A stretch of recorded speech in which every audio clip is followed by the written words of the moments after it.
Welcome inside the numbers with the People's Pundit. I'm your host, Rich Barris, the People's Pundit. Tonight, the Iowa Caucuses, the Republican Presidential Caucuses, will begin. The video for coverage for locals and YouTube members will be scheduled and up soon. So look out for that notification. If you like our videos, don't forget to like them. Hit the notification bell on Rumble and YouTube. That'll let you know when we're going to go live. But of course, the best place to follow us is on peoplespundit.locals.com. On Locals, peoplespundit.locals.com. All right, we have Christie phased out. The press release for the final poll is up. I'm probably just going to leave that there, and I'll go ahead and share with you how it looks with Christie phased out and what Iowa caucus goers told us even Saturday and Sunday. And then we'll give you projected spreads of what we think we're going to see today. We're also going to show you the latest polls here, what to watch on caucus night, all right, what you should be keeping an eye out for, et cetera, et cetera. There are certain counties, of course, that we're all going to want to watch. There's no doubt. And it will be interesting to see how it goes tonight, because in 2016, you had Ted Cruz winning evangelicals by about 11 or 12 points, and him and Trump really dueled it out in some of the rural areas. Trump did well in some of the eastern cities region of the state, though he lost Johnson County to Marco Rubio, and then some of the Des Moines area. Rubio carried the entire Des Moines area, which is really the Des Moines metropolitan media market is about 5 counties or so. Rubio carried them combined by 2 because he carried one of the biggest counties. And we'll take a look at that map and we'll see how it could change. In our polling and in other polling as well, the Des Moines area was the closest area, even though Donald Trump, between wherever, we may have the candidates, between our poll, the Des Moines poll, the Iowa State University poll, and of course, Emerson was just released last night. Between all of that, can't find it, huh? That's terrible. I know, and I wanted to show it to them too. It's all right. I thought it was in the bathroom. All right. That's okay. But yeah, sorry, we're looking for something we wanted to show you. But in any event, in all of those polls, and Emerson as well, there's something very clear. That is, Trump is leading with all demographics in all areas. Are there some counties that it's possible you could see Nikki Haley pluck off? Yeah, there are.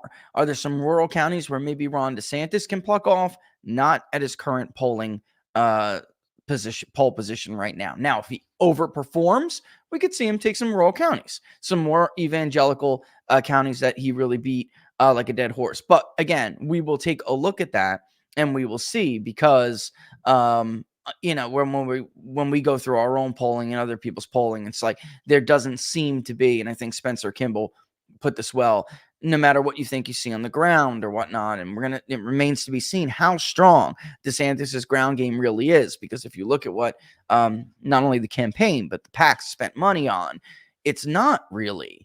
It looks like a lot of it is on loan from local politicians that they got to endorse them through monies paid. I mean, it looks like when you have a organization on loan, it can be it can let you down. Can it perform? Absolutely, but it can let you down.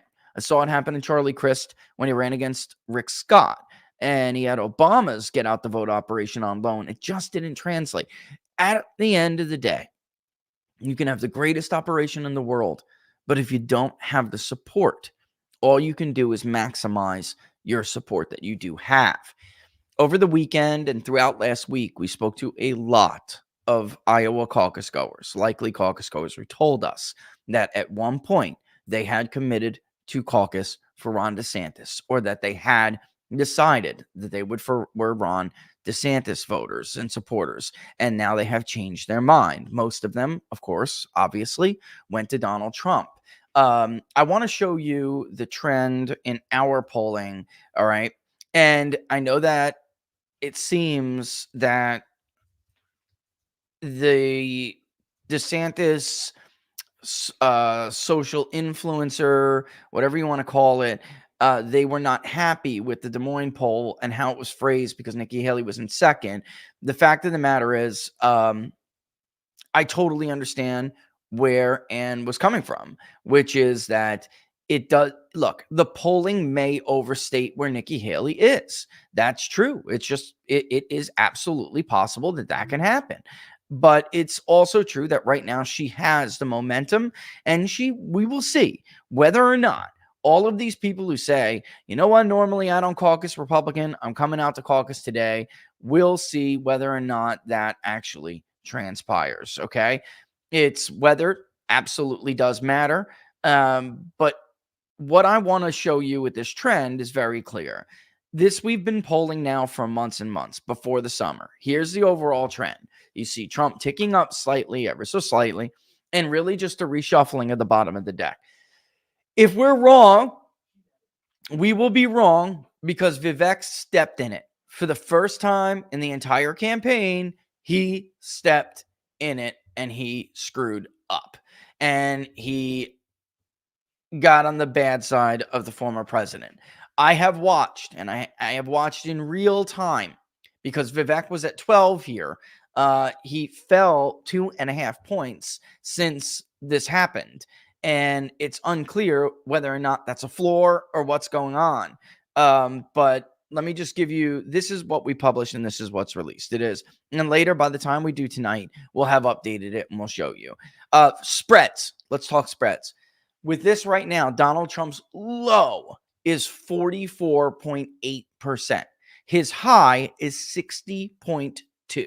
We could be out of the spread. It's possible on both ends, but that is within the confidence interval, okay, of what we, and that was taken between the spread. How we're factoring this is not simply just a sampling error. It's core support, second choice, turnout projections, etc. So Trump could crack. I don't want to add to this media ridiculous hype that they're giving him. It's just impossible expectations that this man is going to be measured against. That's just the way it is. When you're Donald Trump, you get treated unfairly by the media. Ron DeSantis is dying for that to be true tonight, that he falls somewhere in the range of 46 to 49, and they would love that. Nikki Haley's spread is actually weird, all right, because her core support is not strong. And you guys, we've gone over this before. Let me see if I can get the core support thing up so you can see what I'm talking about. Her core caucus support is very odd, and so is DeSantis's. It's just that DeSantis has more people who are likely to caucus for him than she does. So even though it looks like his core, which is right here, is much, much lower, and it is. I mean, it's 6%. His low is still nevertheless around 11%. He ended polling at 10%. Okay, so his overall share of the vote being about 13 to upwards of 18%, and they want to crack the 20s. But the problem is, and the reason why when we were going over with spreads, that's a little hard, they had even admit that they need to get in the 30s among evangelicals for that to happen. Folks, we don't have him anywhere near that. He's under 20. So with Emerson, he also is under 20. The Des Moines poll had him the best with evangelicals that he had. He was low 20s. He would need not only a lopsided evangelical turnout, but he would need a lopsided evangelical turnout that also is lopsided in favor of evangelicals who support Ron DeSantis than everybody else. He needs a vote preference 10 points greater than the consensus for evangelical support right now to be the overall electorate statewide with evangelicals to end up in where he wants to be. And that is, again, very difficult when you have no momentum. You actually have reverse momentum. All right. So Ron DeSantis's mean is really still around 15%, but his high is 18%. That's about it. All right. So it is what it is. He just has very little core support. Nikki Haley, by the way, Vivek, his low is 4. It's lower than his core. And that's because of turnout projections. With the weather and everything, it is entirely possible that it can be still heavily evangelical, and they are not, I mean, he has not been able to break in with this group. It's just been a problem for him overall. Let me see if we can show you the demographics and you'll see what I'm talking about. You have got to do better with certain groups in Iowa if you're going to make a go with the Iowa caucus, if you're going to have a strong showing. And here, I mean, I'm putting it right over myself just so you can see it, but Vivek has been around 10% with evangelicals. That's about it. All right. That's just not good enough unless it's a much, much more. You can see we have it 44.2%. That's what happened with the misses, the polling misses in 2016. This is the projection for 2016, and they ended up being more than 6 in 10. We have it 44.2, 73% conservative, 70% Republican. That is admittedly, a very moderate caucus projection. If it is a much more conservative electorate, as we showed you on Friday, just simply waiting, Ron DeSantis absolutely will pass Nikki Haley. Or he can. He has a better chance to do so. All right? But if it is the case that the polls are generally right about the projection, then he's in trouble. I mean, that's it. It could be kind of humiliating for him. All right. What else here? Real quick. I did want to get to before we do, let's take a real quick look at all the other polls that came out over the weekend and leading up into it. And then we will take a real quick break. All right. So you will notice that our graphics, by the way, the Iowa thing will be published very soon. It looks dope. Locals has seen it. Decision Desk has really outdone themselves every time. They continue to outdo themselves, and it's very, very impressive. The Iowa caucus graphics look amazing. And by the way, they retrofitted all of our previous graphics, so it's totally dope.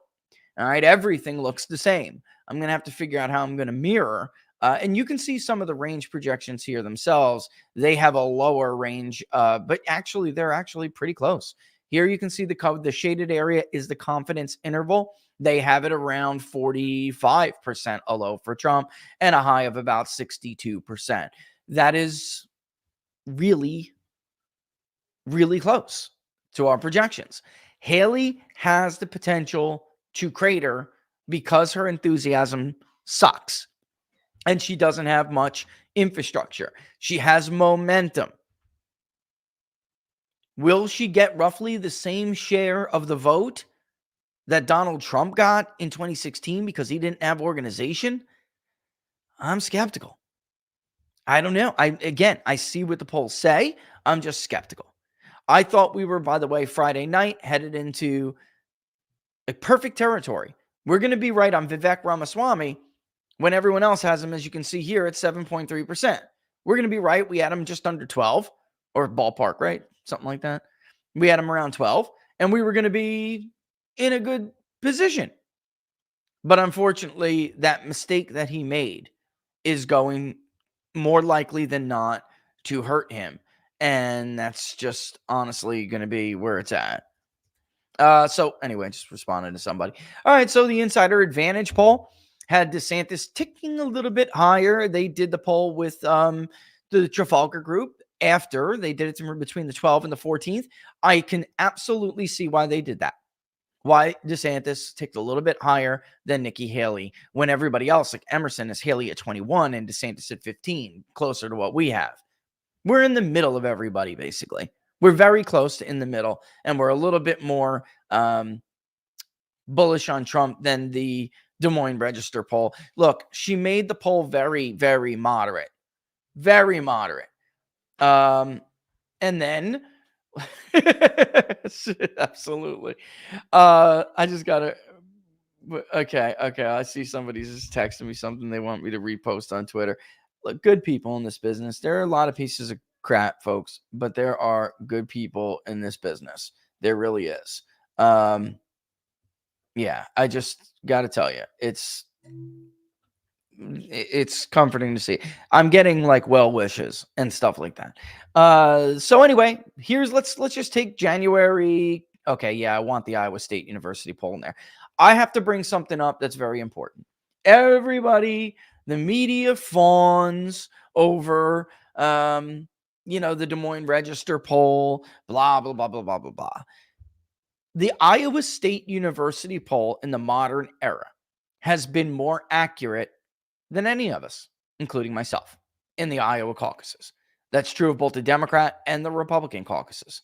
Everyone likes to call the Des Moines Register a gold standard, but they missed in 2016. They had some issues in prior results before that, and they did get Obama right over Hillary, which is what really put them on the modern map, even though they've been around for a while. And they spiked a poll in 2020 because of objections from candidates. And in my mind, that is a major, major, major problem.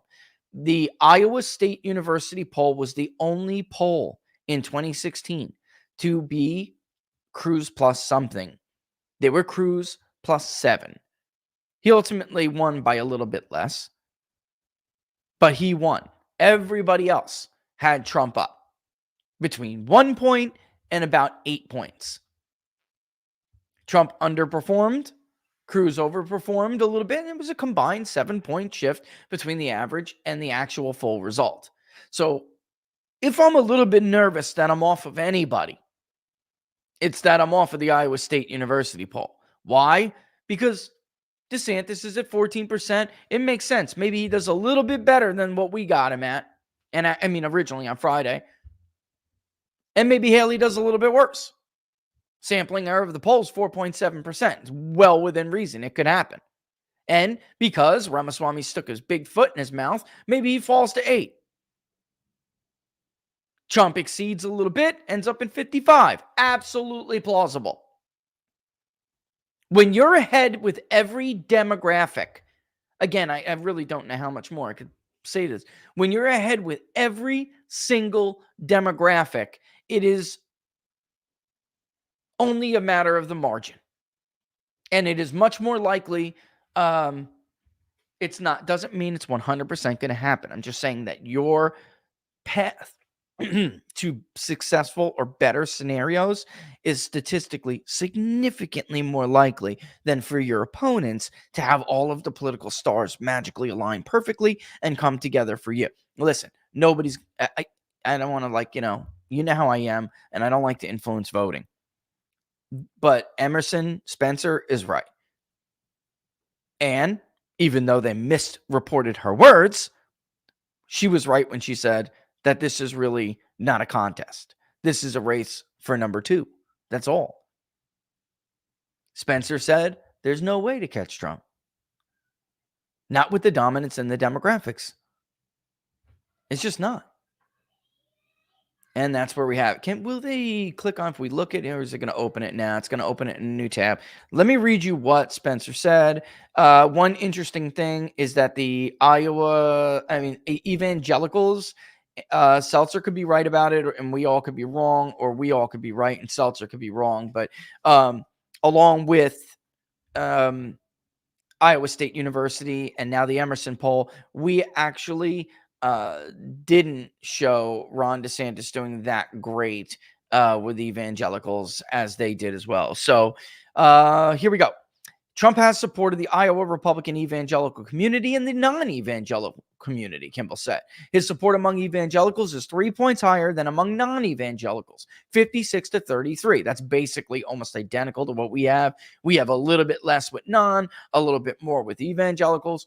18% of evangelicals support Haley and 16% support DeSantis. We have Haley a little bit, obviously less, but we have DeSantis right around that, 16%. As a matter of fact, I think it is dead on 16%. Hold on. Evangelicals right there, 15.8, 16%. Same thing, ditto the Iowa State University poll, which is why they're both mired at around 15. All right. And meanwhile, Trump is even leading with postgraduate degrees and those who live in urban areas. And this is going to be the issue. All right. There's going to be, pull up and just get it ready.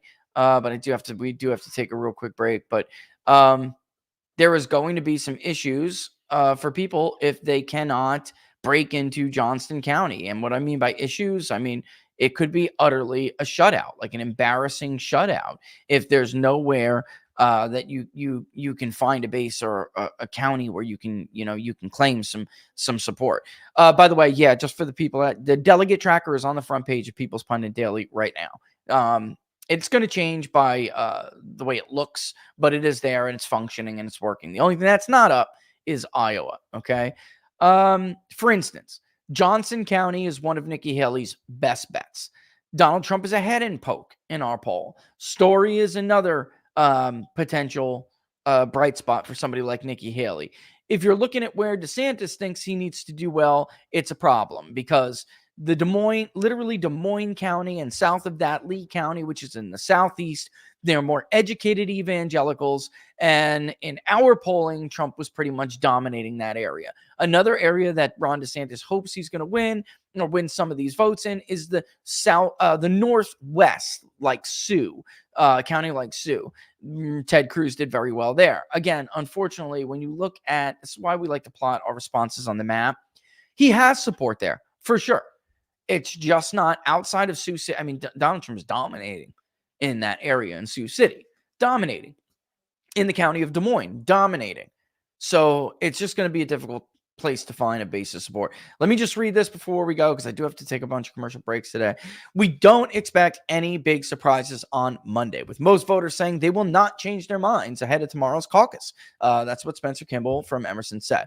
Trump voters are the most locked in, 83%. By the way, that's exactly where we ended up. We were at 78 on Friday when we released it. It ended at 83%.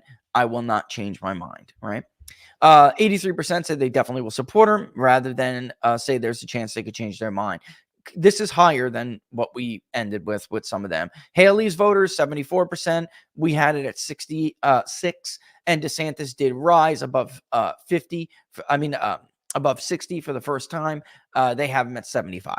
In the past several months, no candidate has been able to chip away at Trump's solid base of support in the caucus. While the race for second place has become more competitive among older and college-educated voters, Trump maintains at least a plurality of support over Haley and DeSantis among these groups, making it difficult for DeSantis or Haley to secure the base needed to be formidable competitors in Iowa. I will say this, and I will say this right now. It's something I told the Locals Book Club. Ladies and gentlemen, if there are 30-point misses tonight, they did something. And people are like, oh my God, he's pushing conspiracy theories. You're an idiot if you don't know that there are always problems in the Iowa caucus. You are a liar if you're from Iowa and you're pretending as if that's not true. Rick Santorum, we now know to be the winner of the Iowa caucuses in 2012. Guess what? We didn't know for days until people made accusations that they miscounted votes for Mitt Romney, who was declared the winner of the Iowa caucuses on election night. Fox News was wall to wall. Mitt Romney's inevitable. If they couldn't stop him in Iowa, how could they stop him anywhere else? Rick Santorum was robbed of his momentum going to New Hampshire, where he would have lost anyway, but maybe not by that much. And then Newt Gingrich, because Rick Santorum was robbed of that momentum, conservatives started looking for somebody else. So by the time they got to South Carolina, the anti-Romney base pivoted instead to Newt Gingrich, who kind of spoke their language a little bit better anyway. But certainly after Rick Santorum was robbed of his momentum, so they fractured. And then by the time Rick Santorum was declared the winner of the Iowa caucuses and got more momentum going, had a pitch that he could make, they got to the Rust Belt, but it just wasn't enough. He couldn't raise enough. He needed that win, and he needed that narrative. And I'm telling you, these headlines are written already tonight. The only way Trump escapes them is if he blasts extraordinarily past 50. Enough so that he keeps both of them in embarrassment territory. The Iowa State University poll, for instance. If DeSantis edges out Haley, but they're both in the teens, it won't matter. There is no case that DeSantis can make. He's out of money. He's out of money. And Nikki Haley, if Trump beats her by 30 points, it's not good enough just to come in second. She needs Ron DeSantis to have totally collapsed and her to be somewhere in the, somewhere in the 25% of the vote range. They'll try anyway. Don't get me wrong. It just doesn't make any sense. It doesn't make any mathematical sense. There's just no point. Why? To go on to New Hampshire, and then what after that? And then what? She's not on the ballot in Nevada. She's on the primary ballot, which has nothing to do with delegate allocation. It's a meaningless vote. The caucus will allocate delegates, and she's not even on that ballot. She opted instead to take a risk. Why? Because she thinks she's got enough media help, enough anti-Trump Murdoch media help, along with liberal press help, that they're going to spin the primary results in her favor or something. She beat Mike Pence. They're not going to phrase it like that because he's on the ballot and then nobody else is, but she's going to phrase it like that. And then what? Get to South Carolina, where if you think the evangelical vote was a problem for her in Iowa, it is not the state she governed over 10 years ago. In 2016, Iowa caucus goers, about 64% were evangelical, 62 to 64, depending on what you're looking at. They were 72% in South Carolina. Couple that with how Horry County and other areas like that in the northeastern part of the state, not downstate, not up country, how Trumpy they're going to be, but not even there. It is not the sweater vest Republican area of South Carolina anymore. It's not. It's just not. It's super Trumpy. But again, I'm telling you, just get ready because the narrative's already written. And for people who are parsing 1 point here, 1 point there, you won't know before the narratives start. You won't know who ended up where. If you don't believe me, ask Rick Santorum. Ask Bernie Sanders, who not once but twice was robbed of his rightful win and momentum headed out of the Iowa caucuses. Hillary Clinton won 6 improbable coin tosses in a row to allocate delegates to her in 2016.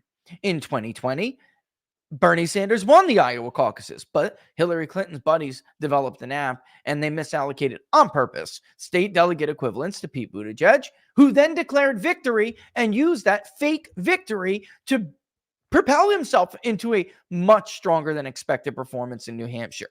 And Bernie Sanders was supposed to win New Hampshire by about 15, 20 points. Sound familiar? Instead, he barely beat Pete Buttigieg out. Barely beat him. Why? Because they screwed with the results of the Iowa caucuses, and they denied Bernie the momentum. I could go on and on because there's more. There is a long, long history of this. So, that's why you hear the Trump campaign taking nothing for granted and trying to get his voters to vote in overwhelming numbers, because these people are totally full of crap. The headlines are already written, and that's all there is to it. All right, let's take a real quick break. Again, let me just say this real quick. The headlines are already written, and the fact of the matter is, anything above 44% is historic vote margin, and anything above a 12-point win is a record victory. All right, let's take a real quick break and talk about our friends at Brickhouse, which something else to talk about as well today, which I'm super stoked. You may hear it. I've been a little bit more energetic lately. All right. But if you resolve to eat healthier in 24, the resolution is the easy part. Actually doing it is the difficult part. Set goals, folks, not resolutions. That's what I always say. Better nutrition is a key to health and longevity. Field of Greens is my healthy superfruit and vegetable habit. No beets over here, okay?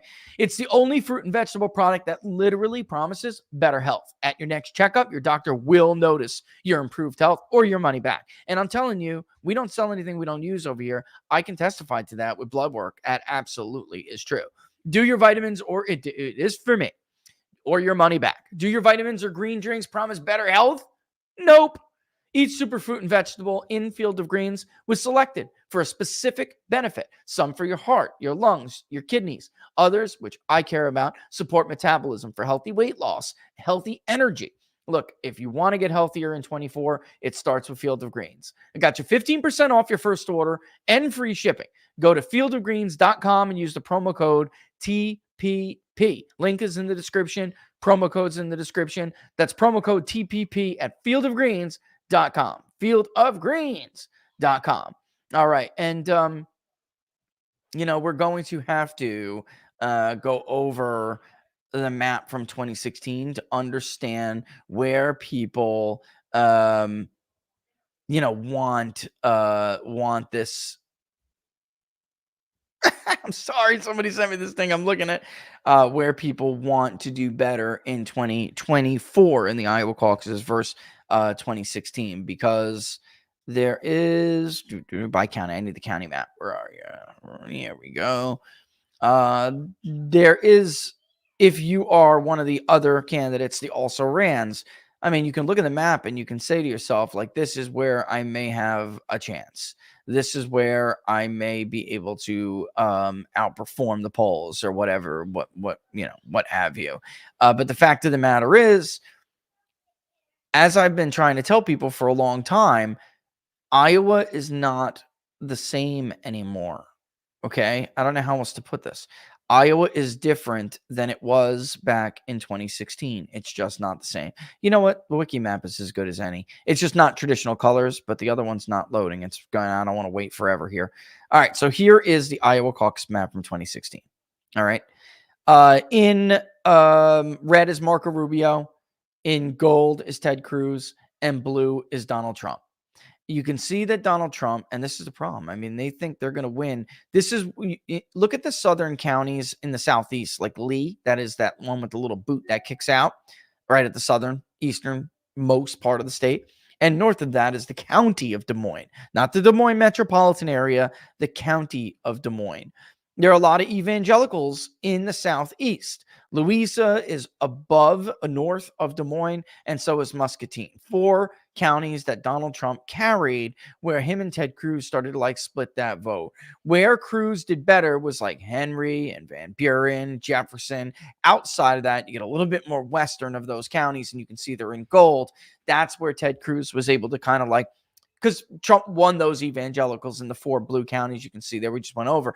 But as it got more in the interior, I would say, more certainly farmlands, more rural, that's where it got more cruisy. Right? That's a good way to put it. More cruisy.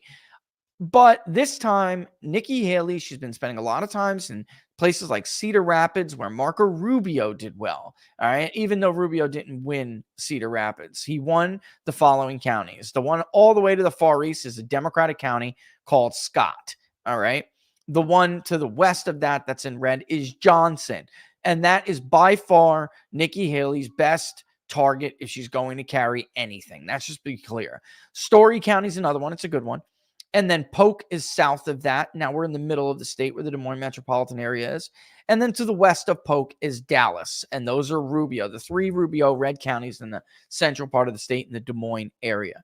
The problem is Trump leads the overall Des Moines area, which includes Story, Polk, Dallas, Jasper, and Boone. All right. And Rubio won them by 2. And he was able to do it by carrying those other counties. Trump won some of the other areas. Cruz won some of those other areas. Right now, Trump is actually doing really well in Polk. He ended the campaign there yesterday. He's passing out pizzas to first responders. I don't know if you guys saw this, but he's out there trying to get those votes, trying to earn those votes. It was frankly brilliant. The one in gray is a tie, okay, for people who's asking.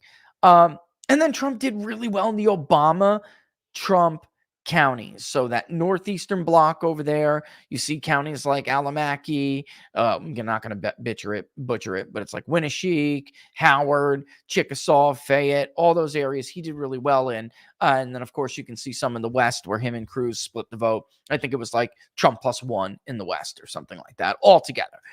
This is just a very different map. If immediately, and I'm pre-gaming here, this is now pre-game time. If immediately the results come in and you see Trump leading in both Polk and Story, it's going to be a much bigger night than expected for him. If you see him winning in Johnson County, then it is going to be ridiculous. If you see him winning in Scott, which our data showed Scott was kind of close with Haley, and it's to be expected, so was Johnson. But if he's just winning all these other areas, then he's doing it on the back of broad-based support, but very clearly he's doing better with educated evangelicals than expected. That's very bad news for the evangelical bloc that DeSantis, that's bad news for DeSantis. When it comes to the southeastern part of the state, the evangelical blocks that he has targeted, and it's absolutely devastating news for Ron DeSantis in the Northwest, where even if he plucks off a small county here and there, it just won't matter. It'll be thumped all over the place. And there are some small ones where Ted Cruz did very, very well. And it was kind of a surprise. Calhoun, areas like that, Ted Cruz did better than expected, even though ultimately Trump carried Webster, he carried Humboldt, and then Cruz took Calhoun. And they, from the west of that, Trump took Sac. It was like back and forth. Right? Am I right about that? I think it's Sac. Yeah, I'm right. Okay. I was right about it all. So this is the way the map looked in 16. Gives you an idea of what they want to do. Doesn't mean it's going to happen. I'm trying to tell you, that if Trump is winning the eastern cities, which include, I don't know if you can see my marker, which include the 1, 2, 3, 4, 5, 6, 7, 8, 9, 10 counties, 11 counties in that area, then that there are a lot of votes there. And even if Haley does edge him out in the Des Moines area overall, it just wouldn't matter. It's not going to matter. I mean, really, the math is very difficult for them.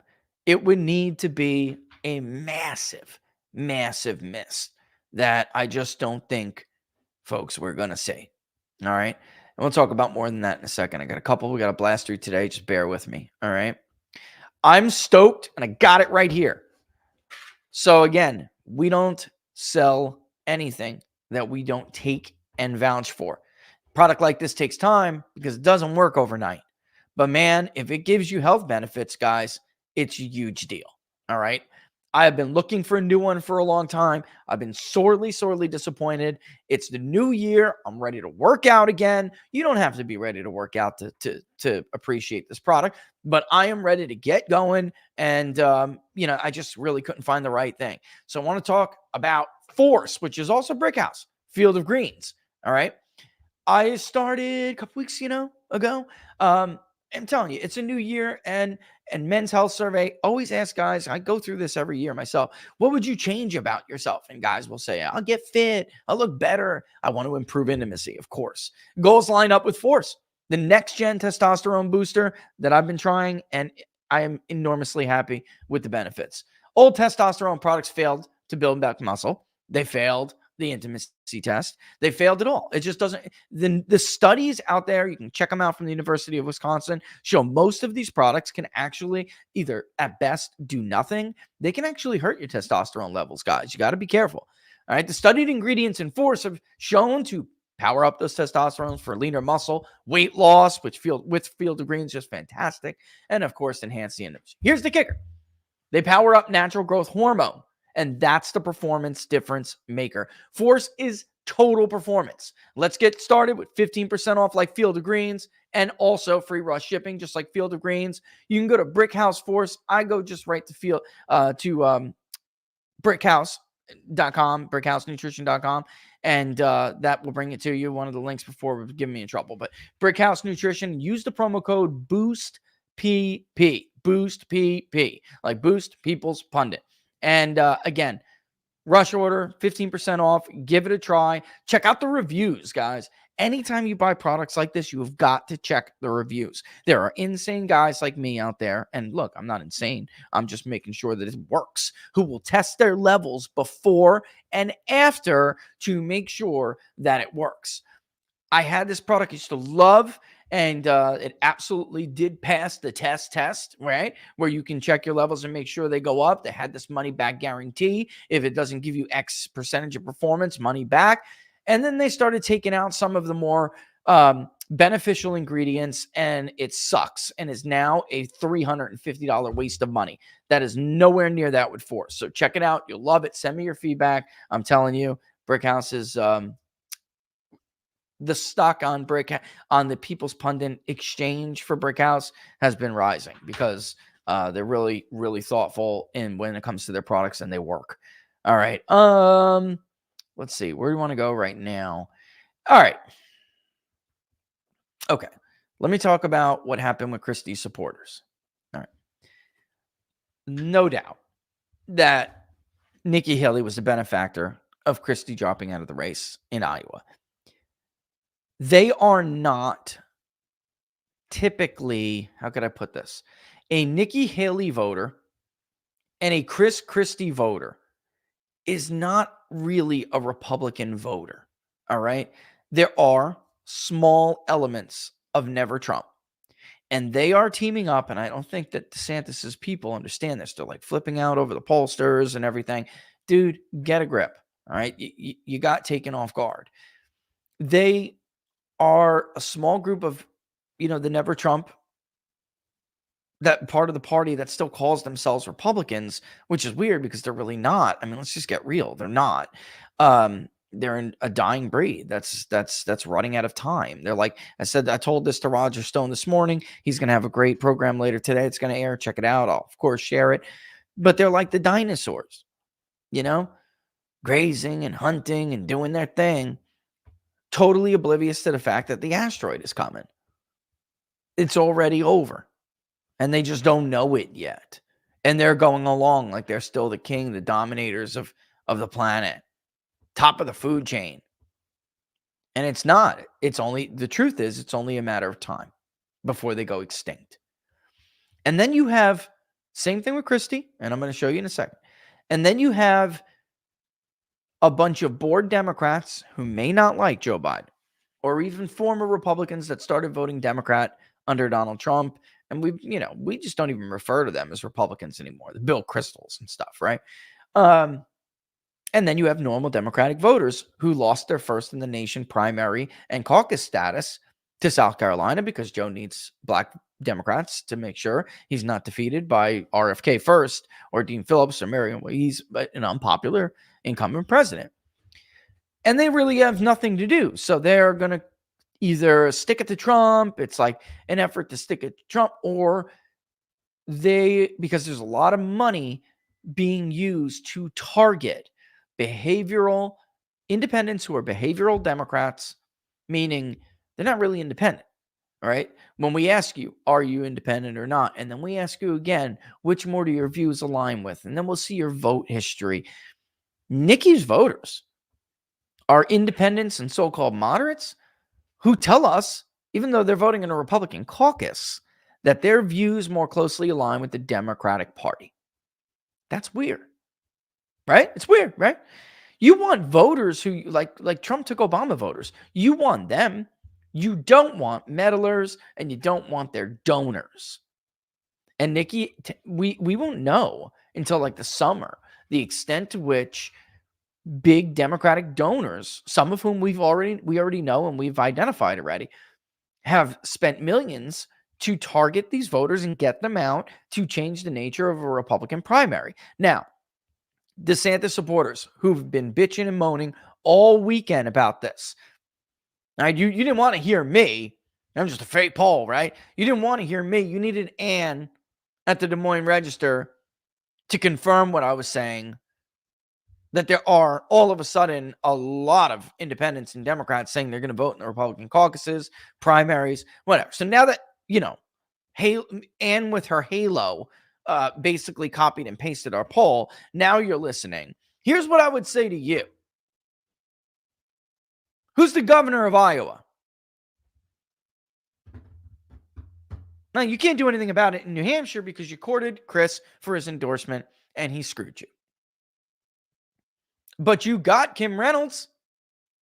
You got all these state legislators for $10,000 a pop. You could have changed these rules. You could have changed the same day registration rule. You have the votes. So if you're mad at anybody, sure, be mad at the Democratic donors, many of whom supported you before they bailed on you and went to Nikki Haley. You should be mad at your own damn supporters who so-called endorsed you. That's who you should be mad at. Kim Reynolds and your friends in the legislature could have changed this law, no problem. But you didn't. Probably because you guys, along with your friend Kim Reynolds and Pierre Delecto 2.0, spend too much time on Twitter attacking people, in the form, or X, formerly known as Twitter, attacking and smearing your political opponents and burning bridges with everybody, from MAGA people to Jeb Bush's people, who, by the way, I have been told are dying to watch you lose tonight. You should have been paying attention to things that actually matter. But you didn't. And now this is what a Nikki Haley voter looks like when you ask them, because it's so funny. Folks, we've been doing this to track the Trump or bust vote. That's number one, why we ask this and a series of other questions. But the other point of these questions and this exercise overall is to gauge what the electorate will truly look like in November this year. You could believe some poll that says Nikki Haley is going to trounce Joe Biden, or you can look inside the numbers and see that the truth is she may do a little bit better with educated whites in some blue areas, but it won't matter. Just like, by the way, Republicans did in 2022, but it won't matter. You're damn right. I want some of that. It won't matter if millions and millions and millions of working class whites do not show up. They're all mine. Yeah, I absolutely love you. I'm going to have to take a commercial break here in a second. I love you, buddy. Kids are home. Why are kids home today? Why? Hey, son. I don't think he realized. Oh, he did. Why are kids home today? Martin Luther King Day. Oh, my God. That's right. It's a national holiday. Sorry about that. Oy vey. Apologize. I know that. I know better than that. I should have known better. Anyway, this I want to show you, and I'm going to zoom in. This is what happens when we ask people who are voting for different candidates for the Republican presidential nomination in Iowa, okay? This is what happens when we ask them in Iowa who they're going to vote for in 2024 if their candidate is not the candidate who goes on to win, all right? So in other words, and I'm trying to look and see where the rest, because I have another one too that was published 2 days ago. It was published before that. Yeah, there's one that's a lot more than this. I'll have to look in the archives. But just let's look at Iowa first, because I did the national one first, and I thought to myself, this is interesting. I wonder how it is in Iowa. I wonder if it's the same. And of course, we did get roughly the same result, even though it was with a different sample size. And here it is, actually. I'm going to pull it up in a bit. I'll show this in a second. This is now the same one, only it is for national, because I want to show you that this is consistent across the board. Thinking about the general election, if your primary choice your first choice does not receive the Republican nomination, would you vote for the party's nominee? Consider voting for the Democratic nominee, the third party nominee, not vote at all, or write in your choice. As you can see, Ron DeSantis' voters may be very loud on Twitter. I'm not getting back with the party. I'm taking my ball. I'm going to live in Italy. I'm going to go live in Timbuktu and never vote again. I'm quitting Twitter. I'm an aging lesbian. The truth is, the vast majority of them will vote for the party's nominee. Vivek, kind of the same thing. He has some new people there, so 17.6% say, I'll vote third party, or I'll consider it at least. But all of them say they will vote. Ron DeSantis' people, every single one of them say they're going to vote. Very few. I mean, a total of 4 people we spoke to said, I may write in Ron DeSantis' name. That compares to 60 who said they would write in Donald Trump. And by the way, consistently, around 5% of Donald Trump's supporters say, I will either write, I will not vote, period. Over a quarter said they'll write his name on the ballot. With Nikki Haley supporters, I don't know why you needed the Des Moines Register to convince you of this. We've known this for months. 44% said they would vote for the party's nominee. That's it. 32.5% said they would vote for Joe Biden, or at least consider voting for the Democratic nominee. Would consider voting for a third party, another 15%. Well, thank God they're a very, very, very, very small share of the vote if you're a Republican, because those numbers, those percentages could be damning. The good news for you guys is they're not that much. Simply, the people who say I would write in Donald Trump is almost as many, and actually between write in and not vote, almost as many people who totally support Nikki Haley. There are more people who say they would write in Donald Trump than there are who say they're going to vote for Ron DeSantis. Same thing with Vivek, of course. Proportionality matters here. Now, looking at the national level, and bear with me because I'm going to tell you what this means for Chris Christie and, where his supporters went. Give me 1 second.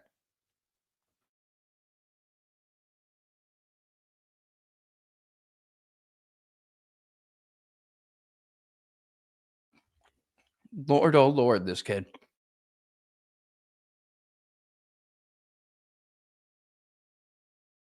My son is going to be a very good chef. Holy moly. I delegated the lobster to him on Christmas Eve. His lobster was better than mine.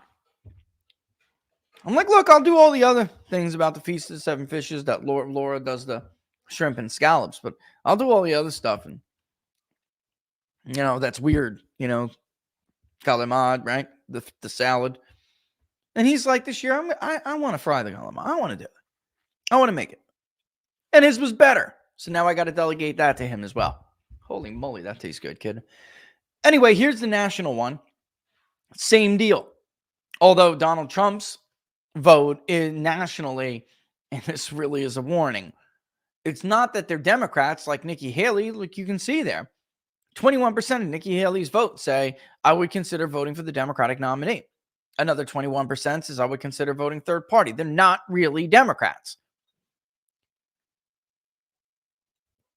Now, the real concern for Republicans should be that if you nominate someone other than Donald Trump, you are losing a massive, massive number of people who will just vanish from the electorate, and that will be it. It's not my opinion.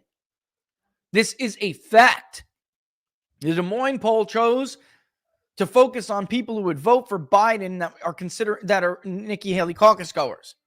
What they failed to point out to you is the number of people who simply will not vote at all if Donald Trump is not the nominee. And that number is great enough that Republican candidate may not be able to win the state of Iowa.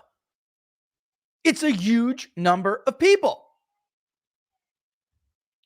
Proportionality, folks, for crying out loud. It's not my opinion. It's objective fact. So even with people who Nikki Haley could attract from Biden, it doesn't even compare. It's not even remotely close.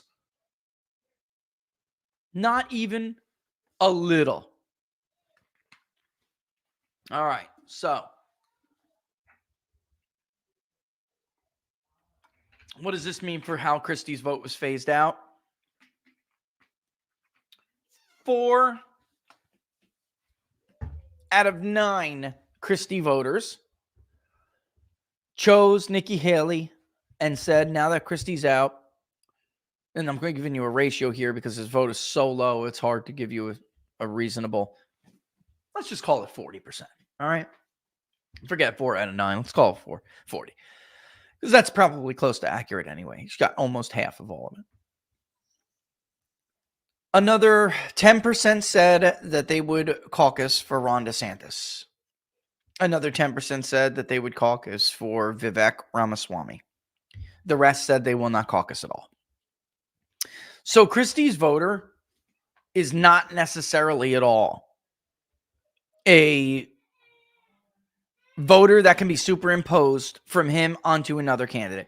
Does Nikki Haley get the vast majority of those people who still say they're going to vote in the end? She gets most of them, obviously. And in Iowa, it was a majority of people who said that they will continue to vote. A lot of them just flatly said, almost like about 40% said that I'm just not going to vote. I'm just not going to vote. I like Christie and that's it. And I don't really like any of the rest of them. That's it. Nikki Haley got about 40, and DeSantis and Ramaswamy split the rest, the other 20. This is not like, I don't know how to put this. This is not a surprise. This is something we have seen, and there has been evidence of this going on for months and months and months and months and months and months and months. This is just the most recent from December. But how many times did I take a screenshot of the damn crosstab in the table and put it up on Twitter or put it up on Locals or put it up in... If you're mad that Democrats are out there to vote, then guess what? You should have had your friend Kim Reynolds change the rules and end same-day registration. At least for Democrats, like New Hampshire. Independents can still do their dirt and change, but Democrats needed until October. They had until October. They couldn't do it last minute. So it's really, again, 100% totally on you. And you really have nobody to blame but yourselves. All right, I'm taking a quick break. We'll be back, and there'll be more Inside the Numbers when we do.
Where is my medical emergency kit?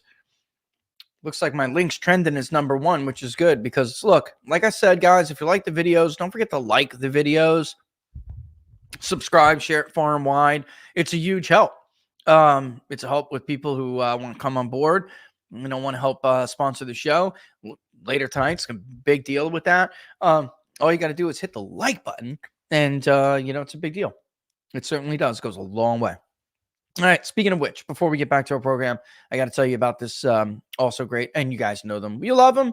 It's the wellness company, the medical emergency kit. Look, this white lung syndrome is the real deal. These breakouts in China and elsewhere, and there's obviously a lot of RSV issues and stuff like that going on as well. You have to be prepared for the unexpected medical emergencies. Almost 90% of pharmaceuticals in the U.S. are produced outside of the U.S. Will you have what your family needs when that next crisis hits? Like we saw with COVID, countries clamp down on they don't stockpile during crises. They cause the price of drugs to rise. Pharmaceutical shelves start to empty. They don't care about us. This is already starting to happen, actually. There's been reports, CNN, for the love of God, in their health section have been reporting on this. Not only that, your doctor, will they even agree to prescribe you what you need or want because of some pressure or financial incentive? Are you going to get a Z-Pack when you need it? You guys have heard me talk about it before. Now, but I'm bringing it to you again because it's fantastic. The wellness company's medical emergency kit is a must-have. It includes 8 life-saving meds. And frankly, I was stunned by how much was in there. Amoxicillin, Z-Pak, ivermectin to help keep you and your family safe in the face of these disasters, supply chain shortages, medical emergencies, like white lung or COVID. It also includes a guidebook for safe use. In a time when over 40% of Americans say they would avoid a doctor or hospital unless it was a catastrophic situation, the Wellness Company's medical emergency kit provides you a solution. Go to twc.health/TPP.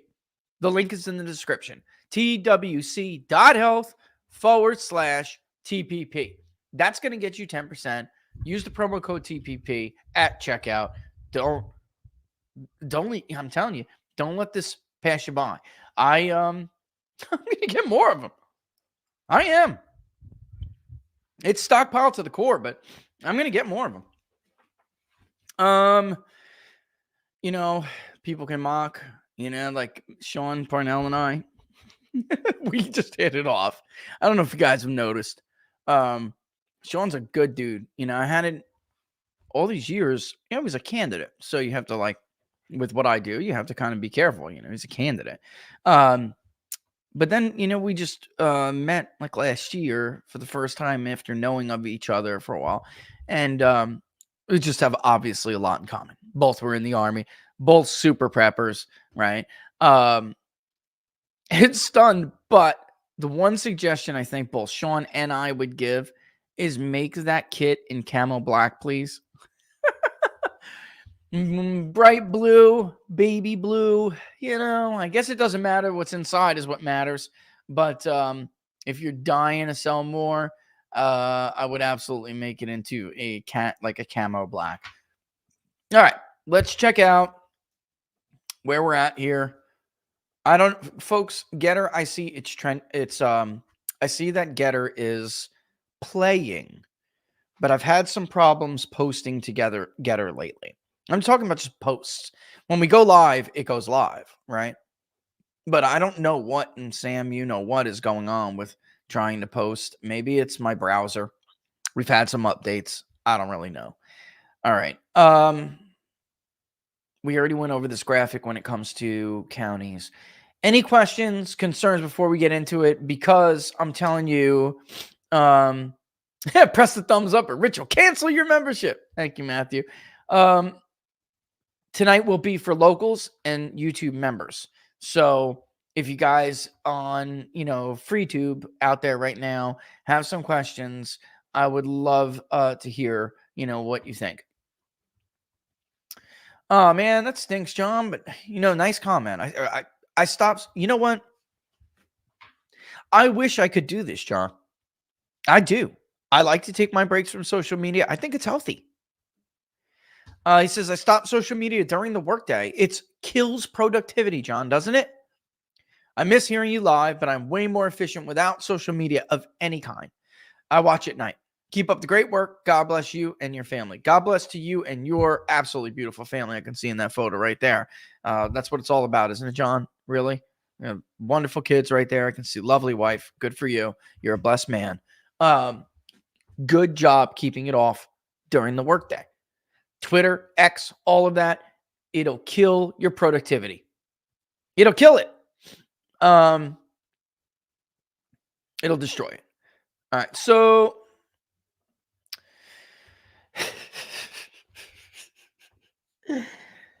the DeSantis ad. Let me see if I can find it. Oh my God. It's the best ad out there. It's the best ad out there. It is. I mean, there's just no doubt. The problem is, Never Back Down wasted so much money on ads that backfired. It is kind of like too late, but this is the ad, I think, right here. Yeah, okay, so somebody shared it. It says never. I got to play it for you. It actually came from the DeSantis campaign, which is interesting because how much Never Back Down spent on ads that were not effective and then branded. And by the way, Lisa, you're looking good. Branded Never Back Down to DeSantis in a bad way. They became synonymous and it just didn't look good. It wasn't a good look and people didn't like it. And now here we are. All right. So let me go ahead and play that. because I'm telling you, I think it is the best ad that DeSantis has had running in his favor all cycle. It's just that he should have known better, and his campaign should have known, really his campaign.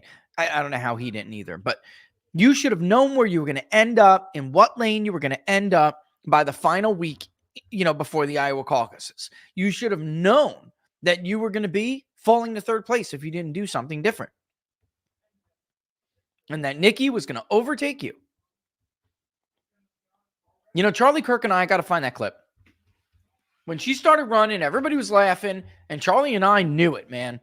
We were like, she's going to raise money, and DeSantis cannot be in a lane with Trump. That will come to a head eventually. And he's going to try spending his time pretending to be MAGA, lose credibility with the Never Trumpers, lose credibility with MAGA, and then just end up nowhere. And this, regardless of what he does in Iowa tonight, that's where he's going to end up in the future. I don't know why we just can't be honest. Yes, no votes have been cast yet. Nobody runs a traditional Hail Mary Iowa campaign and wins the nomination. You only win the nomination if you run like what Trump did, that kind of Iowa campaign. All right, let's run it. Governor DeSantis is hitting you for claiming the retirement age is way too low. I have never once said that. But what we do know is 65 is way too low, and we need to increase that. We need to do it according to life expectancy. I never once said Hillary Clinton was an inspiration. I often say that the reason I got into politics was because of Hillary Clinton. I never said government should go and require anyone's name. A huge issue that I'll deal with. Wait, hold on too, and I'll go back. It's even worse than what that, like, where does it say? It says, I never said I got into politics because of Hillary Clinton. It's worse. The book says that she decided to run because Hillary Clinton inspired her. She's just a lie. It's even worse than her denial. And I told you, because I've caught DeSantis in these kinds of lies too, and denials. When they're trying to deny a claim, politicians, when they're trying to deny a claim and they fabricate a different element to the claim, it means they're misdirecting and they're lying. They're just lying about everything. It's in her damn book. I have the audio. I never said government should go and require anyone's name. A huge issue that I'll deal with as soon as I get there is social media. They need to verify every single person on their outlet, and I want it by name. What I have always said is boys go into a boys' bathroom, girls go into a girls' bathroom. But hold on one second. When I was governor, they wanted to bring in a bathroom bill, a transgender bathroom bill, and I strong-armed and said, we are not going to have that in South Carolina. She said the law. Hold on. I told you many months ago. And they were like, no, the transgender bathrooms were not an issue back then. Oh, they were. And North Carolina fought tooth and nail and felt like they were completely betrayed by their neighbors to the south, who were, by the way, supposed to be more Dixie than them. She caved. She folded like an omelet, dude. Shouldn't get involved in that. And I just ask you, if you're somebody that's going to be the president of the United States and you can't stand up against child abuse, how are you going to be able to stand up for anything? That is the truth. We have it on video. When a 12-year-old child in this country assigned female at birth says, actually, I feel more comfortable living as a boy, what should the law allow the response to be? I think the law should stay out of it, and I think parents should handle it. Not only did she say that, which you just clearly heard, DeSantis is absolutely telling the truth there. He's 100% right. Not only did she say that, but I had a donor call me and try to explain to me how their kids live under different circumstances than you and I's kids, than all the rest of our children. That their kids go to elite schools. And in elite schools, where they're much more forward thinking, there are a lot more children who are gender confused and whatever dysphoria they're suffering from, whatever mental delusion they're suffering from. So, and then she goes on the debate to claim that she never said that to Ron DeSantis. No, she even put the call out to donors to help her explain it. Get the hell out of here. But then there's the issue of censorship. Okay. And DeSantis's problem, again, where he's having a difficult time, is that now he doesn't appear to be authentic to MAGA, nor does he appear to be authentic to them, to the Never Trumpers, and this effort to get rid of basically Trump and the Trump movement. He's over there complaining about Nikki's position on censorship when it comes to social media, yet he's treating people like Hillary Clinton treated people on the campaign trail. I have never heard Matt Kim make an anti-DeSantis video. Even if he did, though, still, you should still sit there like a man and defend yourself against a critic. Instead, he did this, and this is just awful. So I came to the DeSantis, what is this? The DeSantis town hall, the last one. I just wanted to hear what he had to say. I came here to just check it out because I'm in Iowa anyway. And they told me I can't go in. They said I'm not allowed. That's a private event. I have tickets. They gave me tickets. They actually called me to confirm if I'm going to arrive. And they said I'm not allowed in. They kicked me out. They told me if I don't leave, it's going to be trespassing. And just kicked me out of the event. So I made it like maybe 2 feet into the door. And as soon as I stepped in, security just bum rushed. And like, you got to go. You got to go. Hold on. I'm going to time out real quick and just say this. For those complaining about the Des Moines Register, and then Fox News is reporting on the Des Moines Register's campaign tracker, the Des Moines Register's methodology has been the same for years. If it is not a public event open to the public, they do not count it as a campaign stop. You are sent. Why? Because you're not talking to people and trying to wear. You're not talking to people and trying to like wear down their support for another candidate. You're talking in a bubble. You're talking to supporters. You're talking to donors. You're keeping out people who may be critics and ask the hard question. That's the antithesis of what you are supposed to be doing during an Iowa caucus. If it is a private event or an event where media is not allowed, the public is not allowed, and it's for donors and supporters, it does not count as a campaign stop on the Des Moines Register's campaign tracker. This is something that has been made clear to them over and over again, yet they just keep criticizing about that's not true. We did more stops. No, you didn't. Because any stop where you throw out a member of the public, he had a ticket. Matt had a ticket. I understand, the argument against maybe Laura Loomer, even though I personally I don't agree with it. Laura Loomer, of course, she's a supporter of Donald Trump. She does things that breaks the rules. She ambushes you. You want to be the president of the United States. You can't deal with Laura Loomer. But even that I can understand. Matt is not Laura Loomer. He had a ticket. He was legitimately going there not to hand out a participation trophy, but to listen to what he had to say. Yeah, Nico, if he had a dilly hat on or anything like that, look, they got a list of people. I'm telling you. They go through social media and they blacklist people. That is what Hillary Clinton did. Sorry. Nikki Haley is doing something else that Hillary Clinton used to do. Never take questions from reporters, literally rope them off and keep them in a certain part of the event in the room. Awful. That is not a good sign. All right? It's just not a good sign. Let's listen to the rest of what Matt had to say. So I tried to go eat next door because it's freaking cold. And I don't know, hungry, didn't get to eat dinner yet.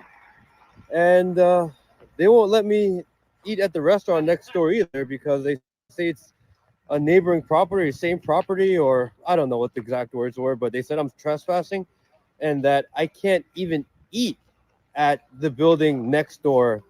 Dude, I just wanted to go hear what DeSantis had to say. I don't think I've ever said anything bad about him. I don't think I've ever made a video about him. I support Trump, but I can't go hear what DeSantis wants to say. And I can't believe they're kicking me out of the entire area. But so what if he supports Donald Trump? There are tons of voters who support other candidates in the Iowa caucuses that go to other campaign events and they talk and they give questions and they're hard questions sometimes. And that's the entire point. The reason Iowa is first in the nation caucus and New Hampshire is first in the nation primary is because they're small states that are supposedly supposed to be rather cheap relatively, and they are, to campaign in. And you go and you can be face to face with these voters and win them over. I got to say, I agree with Tim Pool. He said, is DeSantis even trying to win anymore? I think he's given up on adding to his coalition.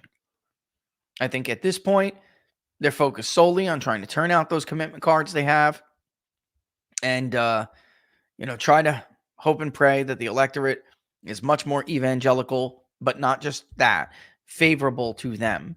Like Trump doesn't win them by 35, he wins them by 20 or something like that. If they got him below 20, I'm sure they'd be ecstatic. I just don't think that's going to happen.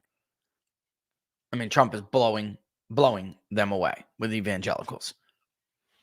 So I don't know how you overperform when you don't try. Right, like 10,000 Noodles said this. He's totally right. Trump would just roast the dude who pulled that on him. Vivek would try to change the guy's mind. Vivek and Trump would let them both in there. And Trump is there's a lot more questions when it comes to Donald Trump. He's a former president. It is certainly different for him. There's far more considerable security concerns. I have seen Vivek have people scream like a nutcase at the top of their lungs at him. And he's like, no, let him speak. Let's talk. Trump, and listen, in a more intimate, not rally setting, I have seen Trump do what Vivek does, and frankly, do it better. I saw Donald Trump once engage this woman who was a liberal who absolutely hated his guts. And by like 15 minutes, they were having a civil conversation. She was laughing, and then she was like pissed. Don Smith will tell you a story in South Carolina. It's hilarious. They were doing this veterans thing, and there was this liberal veterans advocate there, which is not, something you hear every day, but they exist. And very different idea about how to change the veteran health system to provide better, health care to veterans. Okay. And this was in South Carolina in 2016. He wound up doing, obviously, the most significant VA reform and VA healthcare reform in a generation. Nothing comes, I'll be honest with you. If it wasn't for Donald Trump passing those two bills, I would not have, as a veteran, would not be getting healthcare right now through what I am, because I was rejected and just told that they were at capacity. Well, Trump said that was not okay, and that they have to get you a private network if that's the case. It's not a great network, but at least it's a network, right? I wish I could just buy my own damn insurance, but thank you, Obamacare. That's illegal. I mean, I'm a veteran. I can't. I'm not eligible to do that. So I'd have been left, holding my you-know-what in my hand. There would just be no way to do it. But Don is at this event. Trump wasn't, he kind of like teased that he may come by. They were trying to confirm him for it or not. And they're like, look, it would be a huge help to bring attention to this. If you use this, you can use it as a campaign stop. Come by here, talk to the veterans. And they didn't confirm. Maybe 10, 15 minutes in, boom, here comes Donald Trump. He walks in the room. All right. Shaking everybody's hands. This woman's seething, hates his guts. And Trump just stops and he says, you know what? I hear you. Why don't you, I'm giving you the floor. Why don't you tell me your ideas? Because I'll admit, I'm a real estate guy. I'm a business mogul. I'm a real estate mogul. I'm a businessman. He said literally, you probably know better than me. So tell me. That woman walked away and she was, he charmed her. He charmed the shit out of her. She walked away and she said, that son of a, I may have to vote for him. Totally different. Now in rallies, it can be a little bit different, but in more personal settings, he absolutely would engage somebody like Matt Kim who doesn't support him. Vivek, we know, absolutely would. This is just unbelievable that DeSantis and Nikki Haley are acting like Hillary Clinton, and I just don't see how. I just don't see how. You add to your coalition if you're at a point where, and I miss Don and Brenda too, Neil, where you're at a point where you're closing yourself off from the rest of the electorate. And when you're somebody who's on the way down, because he was headed down. Yeah, look, I'm not advocating for someone here. So I know, look, I'll be honest with you. Do you guys want my personal opinion about Vivek? I'll give it to you, but I'm not advocating for him. I'm simply giving him the due credit he deserves. I don't have a good personal opinion about Vivek. I wish he would have had the guts to come on the show and discuss what we wanted to discuss with him, which was his former participation in Democratic primaries and events, and that's fine.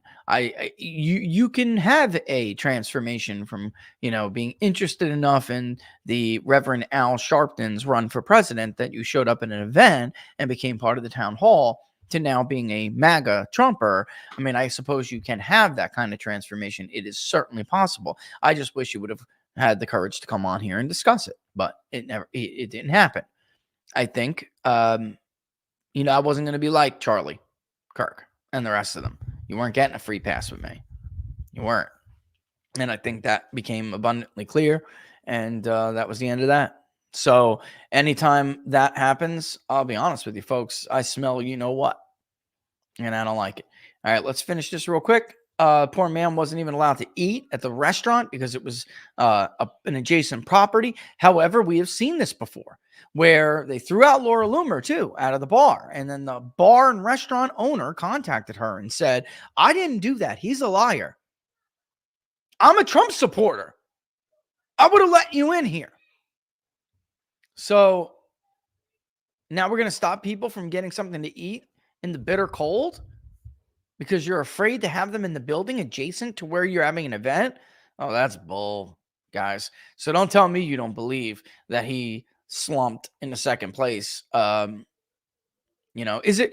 Look, they're all so close together that second, third, and fourth place are in doubt. They're all that closely lumped together. Haley, I totally agree with Ann Seltzer's take on Haley's very, very significant likelihood of underperforming. But, I don't know how you can't. I don't know how you didn't expect the current poll position to be what it is if you were paying attention. Last 10 seconds, then we're going to go on. All right. It's all the same property. So if we ask you to leave the other side, this is the same property. So. Okay. Yeah, why so afraid to talk to people? There it is. I thought he had something else to say to that. I guess he didn't. Why so afraid to speak to people? You're running for president of the United States. You can't do that. You just can't do it. Oh, and by the way, I'm not going to go and play it.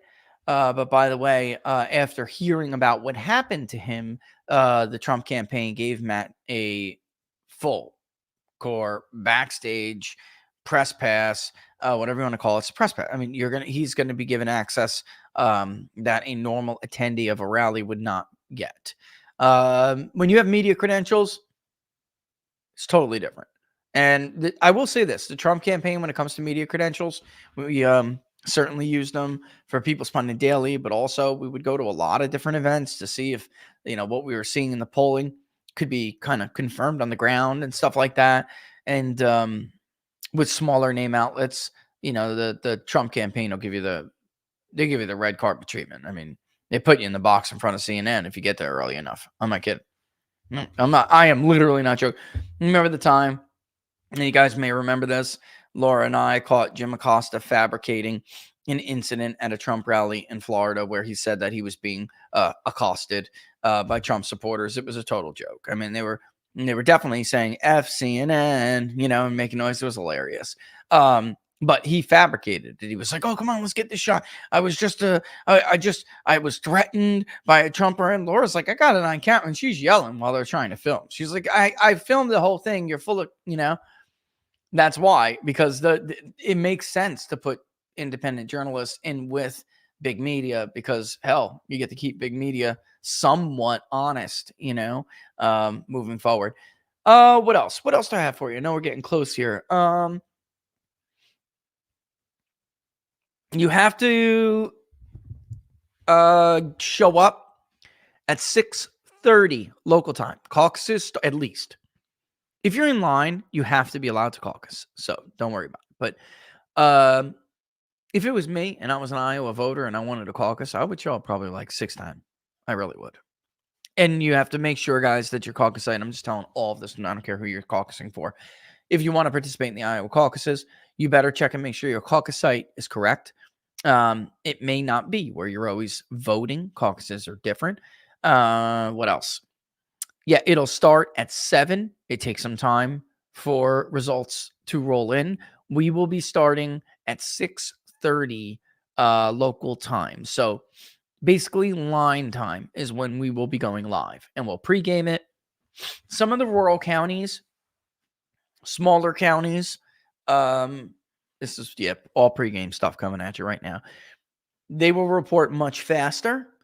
In some areas, it is totally sporadic. It looks totally incoherent. Some caucuses take 20 minutes. Other caucuses can take much longer. So it will be a weird, bumpy night. All right. What else? It looked like Ted Cruz was about to lose a bunch of counties in 2016, but then they just weren't finished tallying in different precincts. And they will come in very sporadic like that. What else? Yeah, so we'll be starting at 6:30 local time. That's 7:30 Eastern time. And we'll go until we have a winner. All right. There was something else that I was remembering that I wanted to tell you. The exit polls. They're not exit polls. They're entrance polls. So Fox News has been doing the voter analysis. That was the headline, by the way, Vivek tried to push out. They was like, oh, they're ringing the polls. They didn't ask about me. They asked about Vivek for the caucus. What they didn't ask is a Vivek versus Joe Biden. Do not expect that poll to be accurate. Okay. Why? Because first of all, Fox News and AP suck at doing exit polls.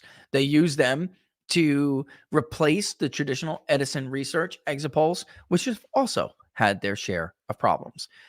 I don't care if it's a good result for you and your candidate or a bad result for you and your candidate. Take it with a grain of salt. Do not put a whole lot of stock in it. When the night goes on, even the next day, they will revise those entrance polls. If you go and look right now at the 2016 entrance polls, you will see what you're seeing as a final result. But that night, it was not like that. Okay. They changed them as time goes on. Yes, Kimmy, there is truth to Jeff Rose's friends being involved in the tallying. Trump's people are going to have to be looking over everybody's shoulder. This is why it is important to have caucus captains. And he doesn't have just one caucus captain per area. They have co-captains. That's how many caucus captains they recruited. You better look over their shoulder, because the only way that Bernie caught the fraud in 2020, and it was fraud. It wasn't a mistake. It was fraud, malicious fraud. And the only way they caught it is because they had people on the ground who were able to see it. And then people like me, and I think it was Nate Cohen at the New York Times, which is weird, but he's a liberal. So what do you expect? Looking at it and saying, wait a minute, this doesn't match the tally sheet, and the state delegate equivalents are being misallocated. You have got to have a ground game to be able to see it. All right. And you should, I'm telling you, you should expect problems. All right. I am telling you, you should expect them. The caucuses are a quagmire. They're fun, but Republicans have only run a caucus streamlessly like one time, or, without a problem like one time. In 2012, I believe it was, 2020, there was only 30,000 people who came out to caucus because Donald Trump was the incumbent president. He won 90-something% of the vote. It wasn't a big thing. And Democrats had massive problems. So Republicans were like, look, see, they can't even run a caucus. What a joke. They're government-centered people, but they can't even run a caucus. Yeah.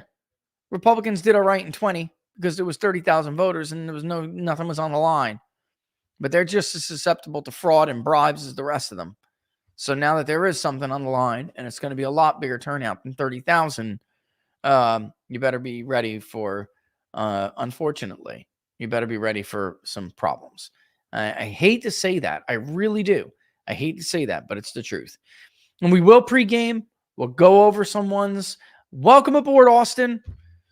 New member on YouTube. You'll get the election coverage tonight. I have to say that again. The election coverage tonight, the actual coverage, we'll do the pregame. It will be on locals for everybody. But at the 7 p.m. mark, it will shut down for anyone who's not a local supporter or YouTube member. All right. So, Austin, if you were wanting to watch tonight, you made a good decision, my friend. All right, so don't forget that. What else? Because I don't want you to get there and then have a half an hour. And I'll remind you, but I don't want you to get there, have a half an hour of us talking and pre-gaming and then get shut off and wonder what the hell happened. Trying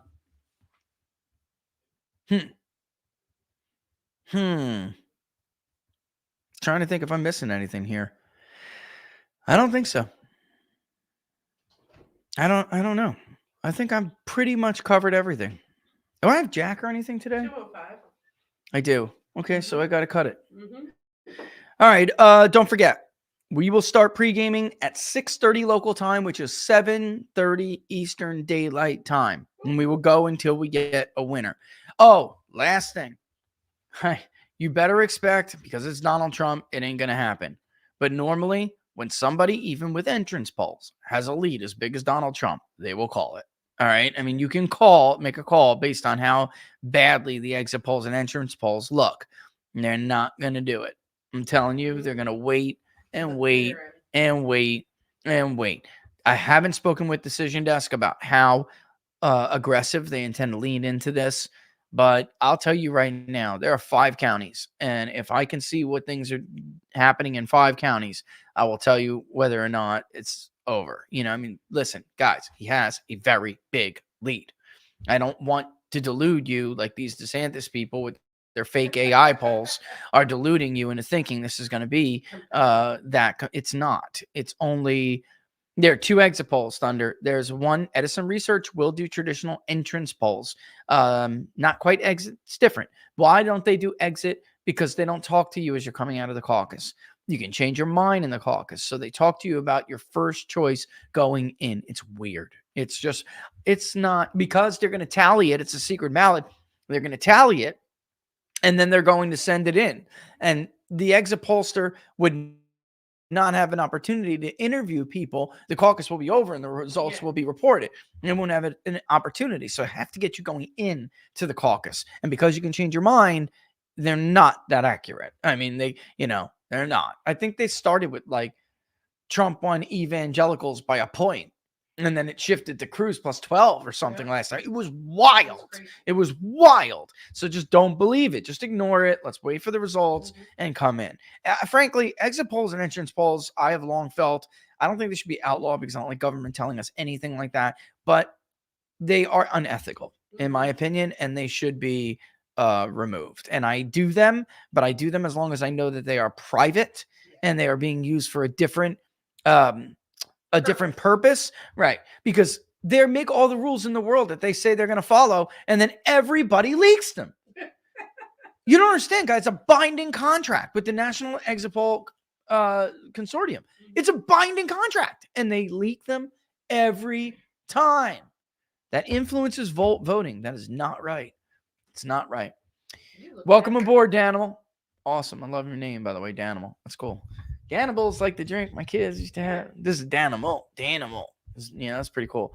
Good choice. Like I said, if you wanted to watch the coverage. Best way, though, guys, and I know some of you just love YouTube. I'm not going to beat you over the head with it.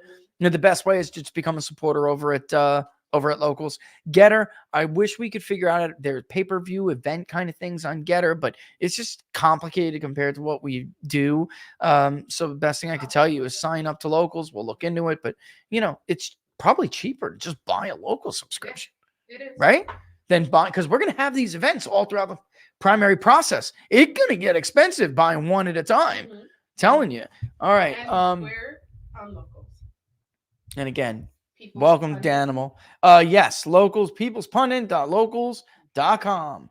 peoplespundit.locals.com. Yeah, thank you guys so much. Welcome aboard. I'm sorry if I missed anybody. I will see you guys later on tonight. I got to go get ready for Jack. Human events. Keep an idea. Human events. I'll be on there in 5. Don't forget it. Go tune in. Also, don't forget to keep an eye to locals for the Iowa caucus results, the graphics section that's going to come out, and then also we will give you the updated spread projections so you guys can have them in front of you. All right, I think that's it. I think I'm kicking it. Yep. All right, none but love for you guys. See you on later tonight. Deuces, like, subscribe, share, far wide. We'll see you. PeoplesPundit.logos.com. Do-do-do-do-do-do-do.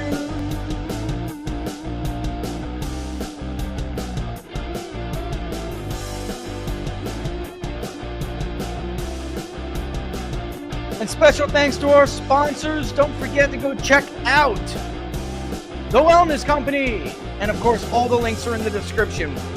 Fieldofgreens.com, TPP 15. No, just TPP. All the links are below. Go check them out, guys.